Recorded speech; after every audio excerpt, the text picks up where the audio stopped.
credit to that.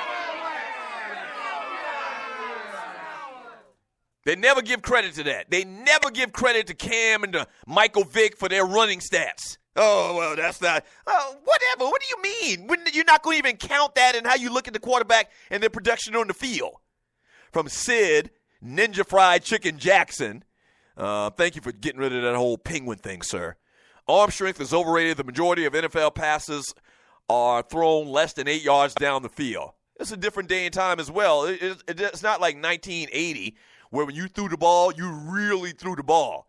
Yeah, you look to throw down the field, deep pattern routes. And they still do that type of stuff. Don't get it wrong, but the NFL short passing game, which really probably derived from the Bill Walsh system there in San Francisco, where they threw short passes all over the place and, receivers, talented receivers, whether it be running back, tight end, or a wide receiver, they added more yards run after the catch, rack yards.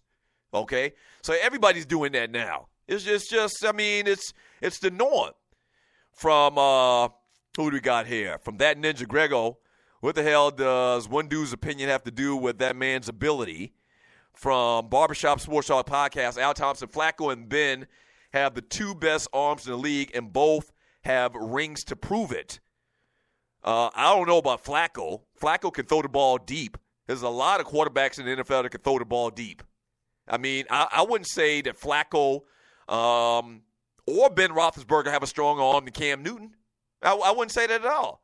If you talk about the distance a guy can throw the football, I have to look at a list, and you're listening to the Doug Stewart Show, but I would put my money that nobody can throw a football further. If you're talking about arm strength, nobody can throw a football further than Cam Newton. And you're listening to the Doug Stewart Show. Let me take a look at the quarterbacks, the top quarterbacks in the NFL. And let me see if another name jumps out at me as far as arm strength. Andrew Luck, no. Matthew Stafford got a gun. Carson Palmer, no, he's older. Jameis Winston, Roethlisberger, Carson Wentz, Dak Prescott, Tom Brady, hell to the no. Drew Brees, Aaron Rodgers. Aaron Rodgers can chunk it too. I don't know. Maybe they need to have some type of contest at the Pro Bowl, quarterback throwing contest. But if I had to bet, if there was some type of superstar quarterback competition event, I don't think that there's nobody else in the NFL that could probably throw a football further than Cam Newton. Cam just flicks the football. Okay? Cam just flicks the football. I just think athletically, strength-wise, Cam is stronger and can throw the ball further than anybody else in the league. What does that mean at the end of the day? From Brian Hill, high class, see Russell Wilson, Drew Brees, Matt Ryan, not the strongest arms, but successful. Very good point. Russell Wilson, Drew Brees, Matt Ryan made it to a Super Bowl this year. Russell Wilson made it to 2 Super Bowls. Drew Brees won a Super Bowl. Not the strongest arms in the league. What does that matter? As a matter of fact, this is a very good point. And you're listening to the Doug Stewart Show. That's a very good point. If you look at quarterbacks historically, like, for the most part, okay, and I'm trying to think of somebody, and I hate doing this type of thing off the fly, but, the examples that you gave, Russell Wilson, Drew Brees, Matt Ryan, very successful. Matt Ryan making it to the Super Bowl, didn't win a Super Bowl this year, but the other two did. And you look back over the history of the game, and these guys that came into the league with this fanfare of having these strong arms, i.e. a Dan Marino, Jeff George, Jay Cutler, these guys that came in with these strong arms you have to have in the NFL, really didn't do squat. But then when you look at players like Joe Montana, and even though I hate him and he's a cheating bastard, him and his team and his coach, Tom Brady, not the strongest arms. Then these other guys, Russell Wilson, Drew Brees, Matt Ryan. Okay? So if you talk about Brady and Montana, just them two together, just those two guys together, then sprinkle in a bunch of other examples of quarterbacks that have had success in the Super Bowl and didn't have the strongest arm. I would even say the same thing about Peyton Manning. Peyton Manning threw one of the worst, ugliest-looking, duck-looking balls you would ever see in your life. but he had great success. Peyton Manning didn't have, quote, unquote, a strong arm like you would compare to Jeff George or Jay Cutler or somebody like that, but Peyton Manning was very successful. Tom Brady, Joe Montana, just the names off the top of my head. So really, at the end of the day, unless you can give me some more names that I'm forgetting right now, this whole strong arm argument and being successful in the NFL and how it relates to winning and losing is bullshit.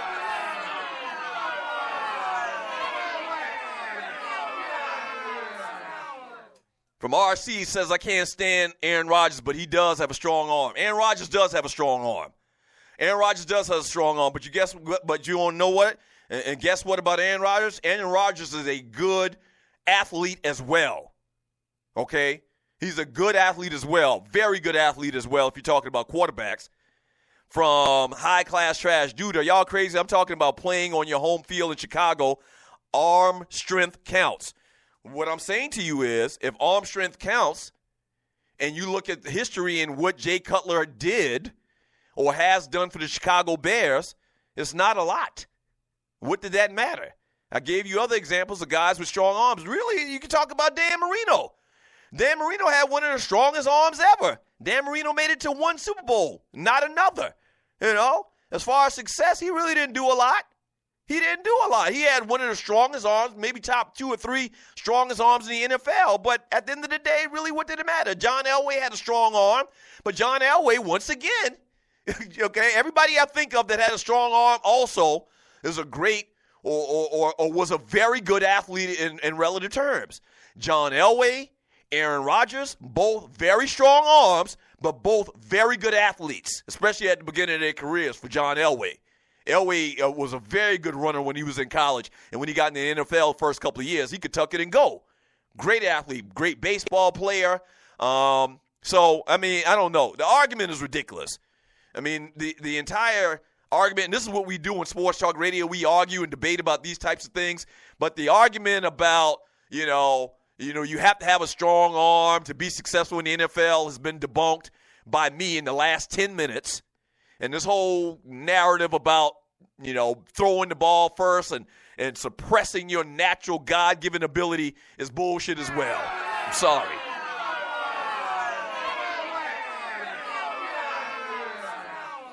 Sorry. From Ric Flair, give me a quarterback with strong IQ, athleticism, and I'll be a strong-arm quarterback, or I'll beat a strong-arm quarterback every Sunday. Agreed. It's a lot more about what you do, making the right decisions, breaking down defenses. I would put that higher on the list than having a strong arm. I mean, you don't need to go any further than Joe Montana and Tom Brady. That's it. Okay, if you're talking about success, Brady's got 5 Super Bowl rings.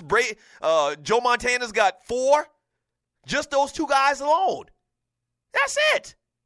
That's it. I don't remember Terry Bradshaw having this world-class strong arm, even though Terry Bradshaw wasn't the brightest bulb in the box.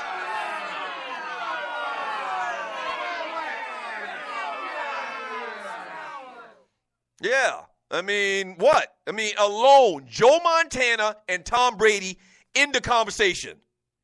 Into the conversation about having a strong arm as it relates to having success in the NFL. End the conversation. I don't need to hear no more. I'll give you example after example of guy with not a strong arm and guy with a strong arm that ain't do squat in the NFL.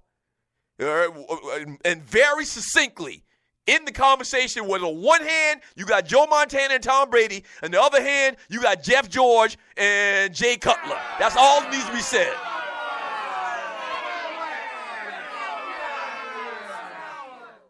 That's all that needs to be said. Simple as that.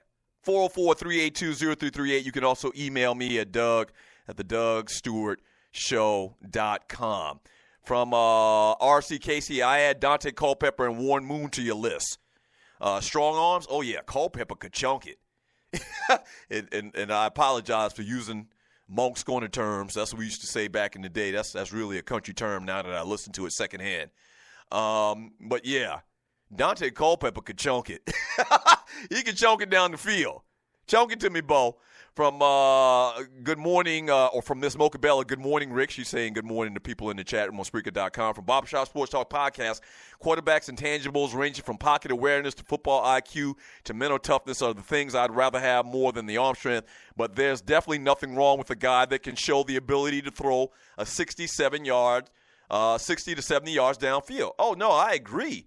Now, if you can get a winner, if you can guy that has an innate ability to win, if you have a guy that has, once again, pocket awareness and that can break down defenses quick, which are prerequisites to being good quarterbacks in the NFL, yes, I will take them before arm strength. But if I got a guy that can do all of that and has good arm strength, has arm talent, is the word they're using these days, that can throw the ball a country mile, I'll take that as well. But bottom line is it's not, a definite factor, an indicator of success in the NFL. It's just not. Period. But that's what they'll lead you to believe. And we started talking about this all because of the combine. But that's what they'll lead you to believe is this arm strength every year. Arm strength, arm strength, arm strength. Every year we come around to the combine is arm strength, arm strength. Mitch Trubisky's got arm strength. Mitch Trubisky's 6'4", 230 pounds. Oh, Deshaun Watson's going to fall because he doesn't have arm strength. He can't play in Chicago. Man, GTFOH. Every year we hear the same shit. Every year we hear this. You know what? Brian Hill says it right here. Deshaun's decision-making, coaching, and O-line level play will be his doing or undoing. Pretty much like every quarterback, but to say he won't be successful because the wind blows hard is short-sighted. Let me say something about that, and you're listening to the Doug Stewart Show. At the end of the day, man, it's decision-making. And if you watch Deshaun Watson at Clemson and his decision-making, his ability to make the right decisions, that's all you really need to know, okay? And it's just, once again, we're getting way off track here with this conversation, and it's good. This is what we do on Sports Talk Radio. I get it. But this whole conversation came from, this Trubisky guy with not even a tenth of the resume of Deshaun Watson, not nearly as accomplished as Deshaun Watson, being talked about as being the first quarterback in the draft. And Mel Kiper does this for his job. This is what he does. He's done it for a long time. And because he put so much time into it, I guess we kind of have to pay attention a little bit. He's the foregoing authority on the draft. Okay? I get that. But every year, they did the same thing with Dak Prescott. Dak Prescott ain't 6'4", he ain't 240, 250 pounds, fourth round. Deshaun Watson with an incredible resume, production at the highest level. They're talking about him going after some cat that I just heard of, 3 months ago. Mitch Trubisky. Who?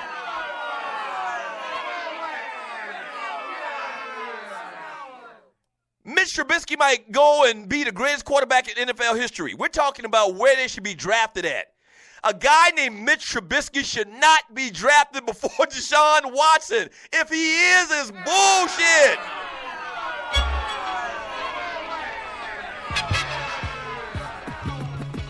Period. And yeah, maybe I'm hedging my bet a little bit. Leaving a little wiggle room or whatever. He may end up being the greatest quarterback ever. We don't know. Nobody drafted Tom Brady or Joe Montana and thought they were going to do what they did. So this thing is kind of a crapshoot. That being said, based on the information you have, there's no way that anybody coming out playing quarterback in the draft this year should be taken before Deshaun Watson. Period.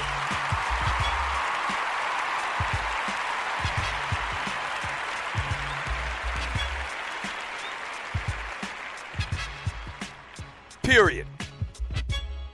Mitch Trubisky may go on to be the next Joe Montana. Deshaun Watson may go on to be the next, Tim Couch. Or whatever 11 other quarterbacks that ended up being busted in the NFL.